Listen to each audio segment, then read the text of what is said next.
जय श्री राम। मैं प्राचार्य श्री अतुल शास्त्री तरटे। जैसा कि आप सभी जानते हैं, विभिन्न स्थानों पर श्री राम कथा हिंदी या मराठी माध्यम से होती रहती है। तो अभी अभी महाराष्ट्र के नंदुरबार जिले में तलोदा नगर में भव्य श्री राम कथा का आयोजन संपन्न हुआ। उस श्री राम कथा में तलोदा वासियों ने बढ़ चढ़कर हिस्सा लिया। सभी हिंदू संगठन और आबाल वृद्ध इस पावन मधुर श्री राम कथा का लाभ प्राप्त कर रहे थे।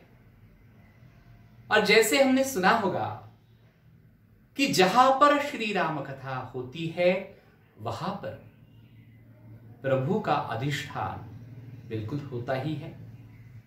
और इसी के अनुसार सभी श्री राम भक्तों को कथा के चौथे दिन ईश्वरीय संकेत प्राप्त हुआ और प्रभु का साक्षात दृष्टांत सभी राम भक्तों ने प्राप्त किया। तो चलिए जानते हैं कैसे ईश्वर के दर्शन सभी को साक्षात हुए। गो ब्राह्मण प्रतिपालक क्षत्रिय कुलावतंस, जो गो ब्राह्मण प्रतिपालक आहे, गो हत्या बंद झाली पाहिजे रोज आपण घोषणा देतो। आपल्यातले किती तरुण वीर हिंदू समाजातले त्याच्यासाठी कटिबद्ध आहेत याचा विचार झाला पाहिजे। गो मातेची सेवा करणं हे आपलं आद्य कर्तव्य आहे। गो मातेचा त्रास पाहून ज्याच्या अंतःकरणामध्ये कळ येत नाही तो हिंदू नाही आहे। खरा हिंदू तो आहे की जो गो मातेची सेवा करतो आहे। गो मातेची सेवा हे आपलं आद्य कर्तव्य असलं पाहिजे। ज्यावेळेला पाश्चिमात्य वैज्ञानिक अनेक रिसर्च करून सांगतात की गो माता म्हणजे गाय काऊ हा प्राणी असा आहे की त्याच्यामध्ये अनेक वैज्ञानिक गुण आहेत। ज्यांना बीपीचा त्रास आहे त्यांना मी एक सेवा सांगतोय, एक काम करा फक्त, तुमचं बीपी नॉर्मल होईल। गोमातेला रोज काहीतरी थोडासा चारा तिला द्या, घास तिला खाऊ घाला आणि अत्यंत प्रेमाने तिची पोळी जी असते, मान जी असते ती प्रेमाने खाजवा। तिच्या पाठीवरून एक 2-3 मिनिटं प्रेमाने हात फिरवा।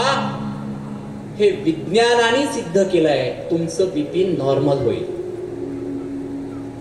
ज्यांना हाय बीपीचा त्रास आहे ते नॉर्मलला येतील, ज्यांना लो बीपीचा त्रास आहे ते सुद्धा नॉर्मलला येतील। गोमातेच्या दुधामध्ये सुवर्णाचा अंश आहे, म्हणून तुम्ही पहा गाईचं दूध आणि म्हशीच्या दुधात काय मुख्य फरक असतो। गोमातेचं दूध हे पिवळसर असतं, त्याच्यामध्ये सोन्याचा अंश आहे। आज सुद्धा आयुर्वेद तज्ञ छोट्या बालकाला सुवर्ण भस्म उगाळून द्या म्हणतात, देतात की नाही? सुवर्ण भस्म संस्कार आहे। जर तुम्ही गोमातेचं दूध आपल्या बालकांना दिलं तर ते बुद्धिमान होतील। तुम्ही प्रयोग करा, निरीक्षण करा। एक मोठी 1000 गायी असलेली गोशाळा पाहायला जा, अनेक काही ठिकाणी अजूनही त्यांची वासरं सगळी सोडलेली आहेत चरण्यासाठी। तुम्ही पहा, ज्या वेळेला ते वासरं ती छोटी आहेत आणि त्यांना सगळ्यांना एकदम सोडून दिलं, कुठल्याही गायीकडे जाऊन ते दूध पितील का?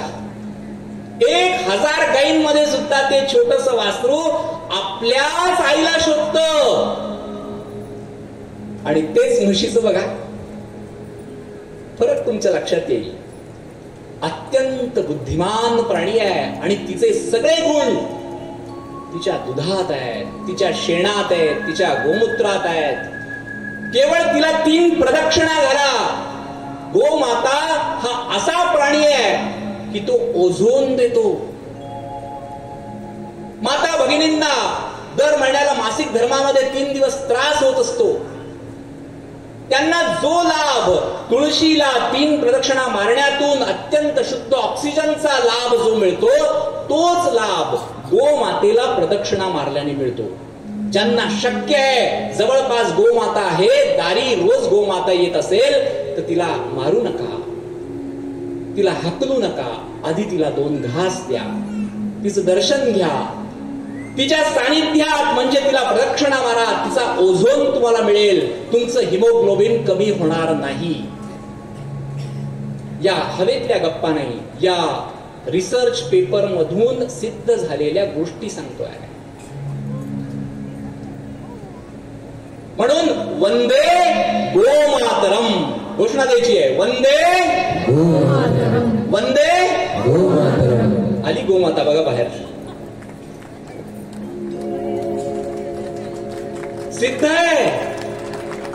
तिला रिक्त असताना पाठवू नका, तिला द्या काहीतरी. ती थेट आली बघा आतमध्ये. हा गोमातेचा हा दिव्य साक्षात्कार आहे. इतक्या वेळ नव्हती, अचानक आली आहे.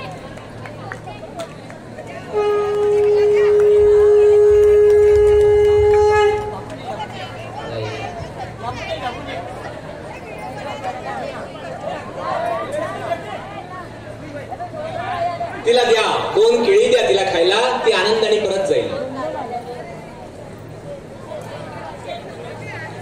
वंदे गोमातरम.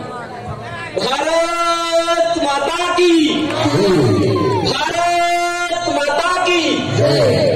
ही आमची पुण्य पावन भारत भूमी आहे, म्हणून ही चंदन की भूमी आहे, म्हणून ही वंदन की भूमी आहे, म्हणून ही रामांची भूमी आहे. तिला नमस्कार करा.